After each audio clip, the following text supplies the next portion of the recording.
They said control your anger. They lied to you because the real secret isn't control. It's this: the moment you get angry, you already lost. Not the argument, not the fight.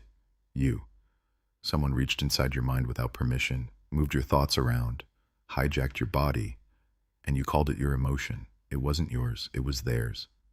Stay with me until the end of this video, because what I'm about to show you is not motivation. It's not a breathing tip. It's a psychological operating system used by the most dangerous, most composed, most feared men in history. And once it's installed in your mind, no one will ever be able to move you again. Section 1. Opening conflict. The lie you were taught. Let me start by destroying something you've believed your whole life. You were told that anger is human, that it's natural, that it's okay to feel it. You were told to express it, to release it, to own it. Every self-help book, every therapist, every motivational speaker told you the same thing. They were wrong. Not because anger doesn't exist. It does. But because everything they told you about what it means is backwards. Here's the truth they never gave you. Anger is not a sign of strength. Anger is submission. Read that again. When you get angry at someone, you are submitting to them. You are handing them the remote control to your internal world. You are saying, quietly without words, that what this person thinks, says, or does is powerful enough to override your logic, your composure, your identity. That is not strength. That is surrender. And here's what makes it worse. The people who provoke you, they know this. The person who disrespected you at work, the ex who humiliated you, the friend who betrayed you, the stranger who looked at you wrong, they knew, on some level, that if they pushed the right button, you would explode. And you did. And while you were busy burning, they were calm. Think about that. You lost your composure, your energy, your clarity, your dignity. They lost nothing. This is not random. This is a power dynamic. And right now, you are on the losing side of it. But that is about to change. Section 2. Understanding the trigger. Why you get angry. To defeat anger, you must understand what it actually is. Not philosophically, mechanically. Your brain has two systems. The first system is ancient. It is fast, emotional, and reactive. It is wired for survival, for threat detection, for fight or flight, for raw, unfiltered response to danger. Neuroscientists call this the amygdala. You can call it the animal. The second system is slower. It is rational, deliberate, calculating. It processes information. It makes decisions. It separates what is real from what is perceived. This is the prefrontal cortex. You can call it the sovereign. Now, when something triggers you, an insult, a disrespectful tone, a betrayal, a humiliation, the animal fires first. In less than 200 milliseconds, before your sovereign even wakes up, the animal has already sounded the alarm. Your chest tightens, your jaw locks, your hands close into fists, your vision narrows. You are no longer thinking, you are reacting. This is called the amygdala hijack, and it is the single most exploited vulnerability in the human mind. Because here's what nobody tells you. The amygdala cannot distinguish between a real threat and a social one. A lion charging at you, someone calling you weak. To the animal, they register the same hormones, same biochemical storm, same shutdown of the rational mind. And that is exactly what your enemies are counting on. They don't have a sword, they have words, they have tones, they have silence, they have smirks, and they use these as weapons, precisely because they know your animal will respond. Every insult is a test, every provocation is a trap, and every time you react emotionally, you fall into it, but now you know. And knowledge is the first layer of armor. 3. The root, ego, is your real enemy. But we need to go deeper, because the amygdala hijack is the mechanism. But what loads the weapon? Ego. Your ego. You do not get angry because someone said something to you. You get angry because what they said threatened the image you have of yourself. The story you tell yourself about who you are, the version of you that needs to be seen as strong, as respected, as someone who cannot be disrespected without consequence. And when that story is challenged, your entire psychological identity goes into defense mode. That's not strength. That is fragility dressed in aggression. Think about the men you truly respect in your life, the ones who carry real power, the ones who walk into a room and the energy shifts. Do they argue? Do they explode? Do they defend themselves when insulted? No. They watch. They observe. They respond slowly, if at all, because they are not protecting a story. They are not defending an image. They have no ego left to wound. And that is the most dangerous thing a man can become. A man with no ego has no target. You cannot hit what isn't there. Machiavelli understood this. He wrote that the wise man will always absorb pressure that would destroy an ordinary man because the ordinary man reacts. The sovereign observes. Part 2. 4. Psychological distance. The gap between stimulus and response. Now, I'm going to give you the first weapon, not a technique. A mindset shift so fundamental that once you adopt it, you will never look at anger the same way again. There is a gap, a space, a fraction of a moment that exists between the moment something happens to you and the moment you respond. Most men never find this gap. They move from stimulus directly to reaction, like a machine with no pause, no override, no self-governance. But the man who finds this gap owns himself. Viktor Frankl, a man who survived Nazi concentration camps, who watched everything and everyone he loved taken from him, wrote this: "Between stimulus and response, there is a space. In that space lies our freedom." Read that slowly. Between stimulus and response, there is a space, and in that space lies your freedom. This is not poetic language. This is the architecture of self-mastery, and here is how you build it. The next time you feel anger rising, and you will feel it, you do not suppress it. You do not pretend it isn't there. You do not breathe it away. You name it. Silently, internally, you say, "I am feeling triggered." That's it. That simple act of naming what is happening creates distance between you and the emotion. You are no longer inside the fire. You are watching it. And what you can watch, you can control. 5. The scientist frame. Observe, don't absorb. Here is the second weapon. Change your perspective. Right now, when someone provokes you, your brain frames the situation as a personal attack. He disrespected me. She embarrassed me. They don't respect what I'm worth. Every single one of those sentences puts you at the center, as the victim, as the wounded party. And the wounded party always loses. But what if you change the frame entirely? What if instead of being the wounded party, you became the scientist, the observer, the analyst? Imagine you are a behavioral psychologist watching a subject in a controlled experiment. Someone insults you, and instead of feeling it, you study it. You ask yourself calmly, why did they do that? What insecurity is driving their behavior? What do they need from me that they're trying to take by force? Because here is the truth about every person who tries to provoke you. They are in pain. They are not strong. A strong person does not need to cut others down. A strong person does not need to humiliate. A strong person does not need to steal your attention, your energy, or your reaction. Only the weak do that. And when you realize this, truly realize it, their words lose all gravity. They are not attacking you. They are broadcasting their own damage, and you are simply the nearest receiver. Do not tune in. Change the channel. Become the scientist. Watch the behavior, classify it, and walk away untouched. 6. Controlling the body. The biological override. But let's be honest, knowing this intellectually is not enough. Because anger is not just a thought, it is a body experience. When you are triggered, your sympathetic nervous system ignites.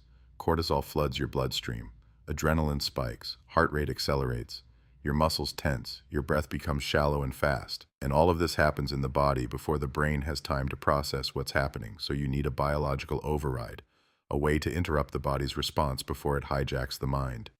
Here is the method. The moment you feel the first wave of anger, that tightening, that heat, that surge, you do one thing. You slow your exhale. Not a dramatic breath, not loud, not theatrical, just this. Breathe in for 4 counts, hold for 2, breathe out for 6, repeat twice. That's all. This single action activates your parasympathetic nervous system, the body's natural calm state. It interrupts the cortisol cycle. It slows the heart rate. It widens the field of perception. And it does something else, and something most people never consider. It communicates power. When everyone around you is reacting, escalating, accelerating, and you slow down, your presence becomes commanding. The room feels it. People sense it. The man who breathes slowly while others panic is not just calmer, he is dominant. Composure is not a passive quality. It is a weapon. Section 7, the temperature strategy. Learning to read your own heat. You need to know your own temperature, not your mood, your temperature. Every man has a rage scale, a slow increase from cold to volcanic. Most men only notice the scale when they're already at level 9. The explosion has already happened. The damage is already done. And then comes the regret, the loss, the aftermath. But a sovereign man reads his temperature constantly. He knows when he's at level 2, slightly irritated, mildly tense. He knows when he's at level 4, discomfort building, jaw tightening. He knows when he's at level 6, Heat rising, thinking becoming narrow, and he acts at level 2, not at 9, at 2, because at level 2, intervention is easy. The exhale technique works, the scientist frame works, the naming of the emotion works, but at level 9, none of these work. At level 9, you are the animal, and the animal does not reason. The animal only destroys. So your task, starting today, is to begin reading your own internal temperature before others can weaponize your heat against you. Self-awareness is not weakness, it is surveillance. You are monitoring your own system, the way a sovereign monitors his borders so that no one can breach them. 7. The temperature strategy. Learning to read your own heat. You need to know your own temperature, not your mood, your temperature. Every man has a rage scale, a slow increase from cold to volcanic. Most men only notice the scale when they're already at level 9. The explosion has already happened, the damage is already done, and then comes the regret, the loss, the aftermath. But a sovereign man reads his temperature constantly. He knows when he's at level 2, slightly irritated, mildly tense. He knows when he's at level 4, discomfort building, jaw tightening. He knows when he's at level 6, heat rising, thinking becoming narrow. And he acts at level 2, not at 9, at 2, because at level 2, intervention is easy. The exhale technique works, the scientist frame works, the naming of the emotion works. But at level 9, none of these work. At level 9, you are the animal, and the animal does not reason. The animal only destroys. So your task, starting today, is to begin reading your own internal temperature before others can weaponize your heat against you. Self-awareness is not weakness, it is surveillance. You are monitoring your own system, the way a sovereign monitors his borders, so that no one can breach them.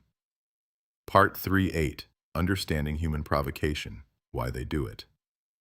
Now you need to understand why people provoke you in the first place, not in theory, in reality. Because when you understand the motive behind provocation, truly understand it, it becomes impossible to take it personally. And when you cannot take it personally, they have nothing. Here is the psychology. Every person who tries to destabilize you, disrespect you, or get under your skin is operating from a place of lack, not power, lack.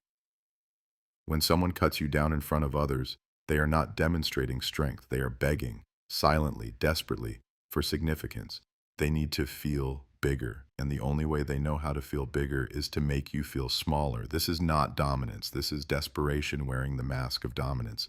Let me make this even more precise. When someone provocative enters your space, they are carrying a debt, an emotional debt they cannot pay off themselves. They need someone to absorb their insecurity, to reflect back to them that they have power, and your reaction and your anger, your visible disturbance, is the payment they are looking for. When you react, you confirm their significance. When you explode, you hand them the validation they came for.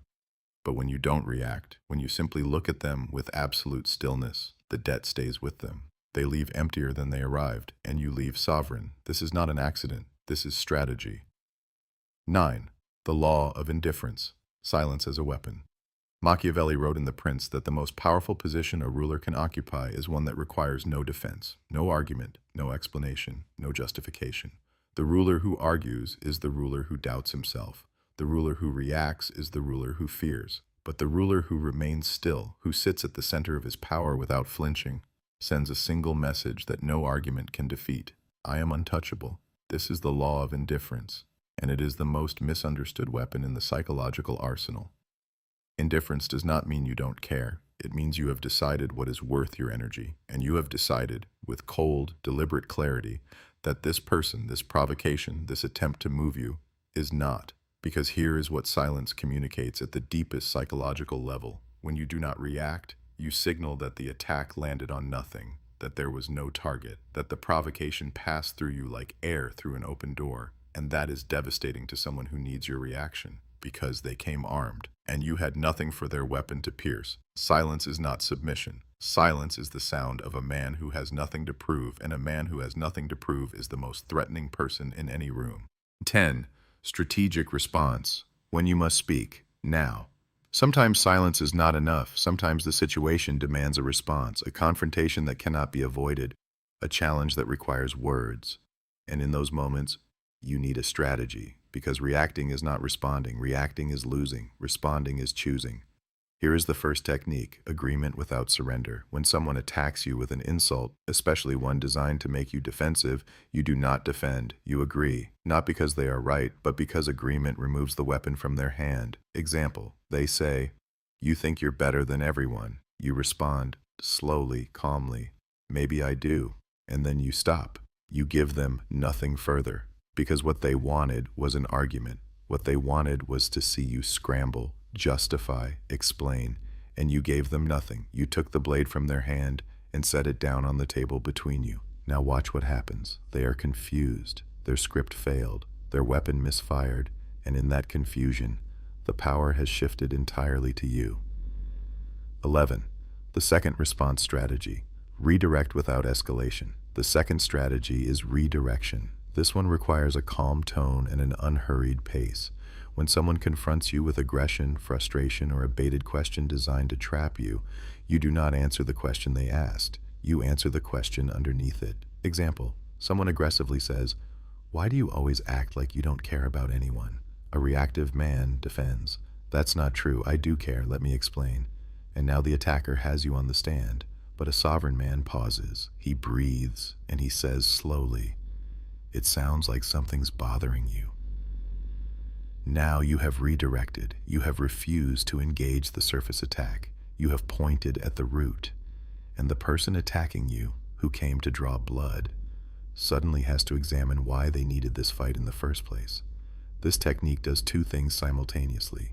First, it denies the attacker the reaction they came for. Second, it communicates that you see through the mask, that you are not fooled by the aggression, and that you are calm enough to look beneath it. That calm, that surgical, deliberate calm, is not passive. It is a display of absolute psychological dominance. 12. The third response strategy, controlled silence after speech. The third strategy is the pause. After you speak, you stop completely. No filling the silence. No additional justification. No nervous words to smooth over discomfort. You say what you need to say, and then you are silent.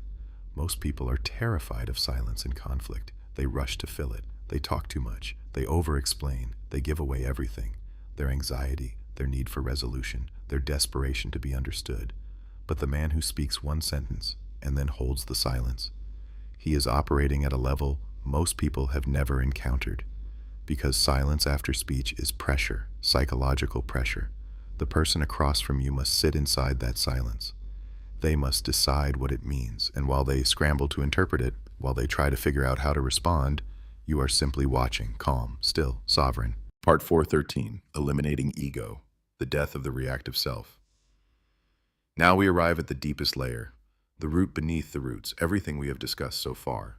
The gap, the scientist's frame, the breathing, the temperature scale, the response techniques, all of it is surface work. Valuable, necessary, but surface. Because the real transformation happens here. At the level of identity, you are still angry because you still have something to protect, a reputation, an image, a version of yourself that needs others to acknowledge it as real, as worthy, as untouchable. And as long as that need exists, you are vulnerable, because anyone who threatens that need has power over you. You cannot become truly unaffected by people until you stop needing people to confirm who you are. That is the shift, not "I will control my anger," but "there is nothing left to be angry about." Hear the difference. The first statement still has a self that gets angry. It is simply managing the anger. The second statement has dissolved the self that anger could attach to. There is no target, no wound, no ego left to bleed. This is what the Stoics meant by apatheia. Not apathy, not emptiness, but a state of complete psychological sovereignty where external events have no authority over your internal world. Marcus Aurelius, Roman emperor, one of the most powerful men in the ancient world, wrote this in his private journal: "You have power over your mind, not outside events. Realize this, and you will find strength." He was not writing to motivate others. He was writing to himself, a reminder, a daily reinforcement of a truth he had chosen to build his entire identity around. Not that the world could not harm him, but that the world could not move him. That is the difference between a king and a man who merely wears a crown. 14. Validation independence, removing their power completely. Here is a brutal truth. Most of your anger is not about the situation. It is about what the situation means about you. When someone disrespects you, you don't just feel disrespected, you feel seen as less than you are. And that gap between how you see yourself and how they are treating you creates the heat, the fire, the explosion. But there is a way to close that gap permanently, not by making people respect you more, but by needing their respect less. This is validation independence, and it is one of the rarest, most powerful psychological states a man can occupy. Validation independence means this: your sense of self does not require external confirmation. Your identity does not need witnesses. Your worth does not fluctuate based on how others treat you on a given day. This does not mean you become cold to everyone. It does not mean relationships stop mattering. It means that no single person, no matter how important they are, holds the key to your self-perception. You hold it alone. When you achieve this, insults become noise. Disrespect becomes irrelevant data. Provocations become background static you no longer tune into. Because your signal, your internal frequency, is so strong, so stable, so uninterrupted that nothing from the outside can interfere. This is not arrogance. This is sovereignty. 15. The long game. Building unbreakable composure over time. Let me be honest with you about one more thing. This does not happen overnight. None of it. You will read this, feel the weight of it, feel the clarity of it. And then tomorrow someone will say something to you and you will feel the anger rising again. And you will think, I failed. You did not fail. You are building. Composure is not a switch you flip. It is a structure you construct, brick by brick, day by day. Every time you catch yourself at temperature level 2 and intervene, you lay a brick. Every time you name the emotion instead of becoming it, you lay a brick. Every time you hold silence when your instincts scream to explode, you lay a brick. And over time, over weeks, over months, the structure becomes a fortress, and you will stand inside it, untouchable, not because nothing tries to reach you, but because what tries to reach you cannot. The wall is too strong. Your foundation is too deep. You have become something that most men only pretend to be. You have become genuinely unaffected. The declaration. This is your declaration. Say it internally. Feel it. My emotions are mine. My reactions belong to no one. No insult reaches me. No disrespect shakes me. No provocation moves what I have anchored in silence. I am not cold because I feel nothing. I am cold because I have chosen what deserves my fire, and nothing outside of my purpose, nothing outside of my vision, deserves it. I do not argue with small men. I do not prove myself to those who cannot comprehend what I am building. I walk through this world like a force of nature, silent, deliberate, unstoppable. I am not trying to be respected. I have simply decided to respect myself, fully, unconditionally, without asking for confirmation from anyone. And that decision, that one sovereign decision, makes me untouchable, not physically, psychologically, on the only level that actually matters, the internal level, where no one can reach me unless I invite them. And I have stopped inviting people in who only come to destroy. I am the gatekeeper of my own mind, and the gate is closed to everyone who was never worthy of access. 18. The world responds to stillness. Here is the last thing I will leave you with. The world does not respond to the loudest man. It responds to the stillest one. History does not remember the man who screamed the most. It remembers the man who said less, but meant everything. The man who could have destroyed, but chose not to. The man who stood in the fire and did not burn. That man is not ordinary. He is not reachable by ordinary weapons, and he does not require ordinary attention. He walks a different path. Alone, purposeful, sovereign. You have started that walk, not at the end of this video, not when you become perfect.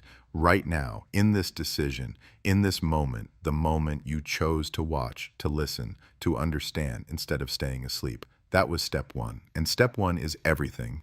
If this reached you, if something in this video felt like a mirror, comment the word sovereign below. Not for me, for yourself. As a declaration, a marker in time. The moment you decided to stop bleeding energy for people who never deserved it. There are men watching this right now who will change because of it. They will not announce it. They will not explain it. They will simply become different, quieter, colder, more deliberate, more powerful. If you are one of them, you already know. Subscribe. Because everything we build here is for the 0.01%. The ones who are done being moved, the ones who are choosing stillness, the ones who are building the fortress, one brick at a time. See you on the next one. Truths to carry forward. You came to this video carrying something, a wound, a frustration, a pattern you are tired of repeating, and now you are leaving it with something different. Not just knowledge, architecture, the architecture of a man who cannot be reached by the games ordinary people play. Remember these truths as you walk forward. Anger is submission. Every reaction is a gift to the person who provoked it. Your ego is your vulnerability. Dissolve it, and you dissolve your target. The gap between stimulus and response is where your power lives. Find it, protect it, expand it. The body can be overridden. 4 in, 2 hold, 6 out, twice. The calm will follow. Every provocation is a test. And a man who knows this never fails the test. Silence is your most powerful weapon. Use it with intention. Use it with control. You are not building a mask. You are not performing composure for others. You are constructing a new identity. The identity of a man who has decided, permanently, irrevocably, that his peace is not for sale, that his energy is not a resource for small people to mine, that his mind is his kingdom, and his kingdom has borders. Now go, build. The Silent Army. There is an army of men out there you will never hear about. They do not post their victories. They do not announce their peace. They do not need the world to know that they have changed. They simply move differently. They speak less. They react never. They build constantly. And the world around them slowly notices, not because these men demanded to be noticed, but because stillness, true, unshakable stillness, is magnetic.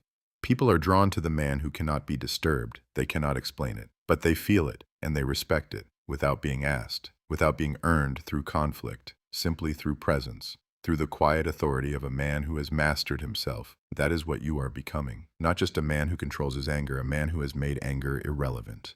Welcome to the Silent Army.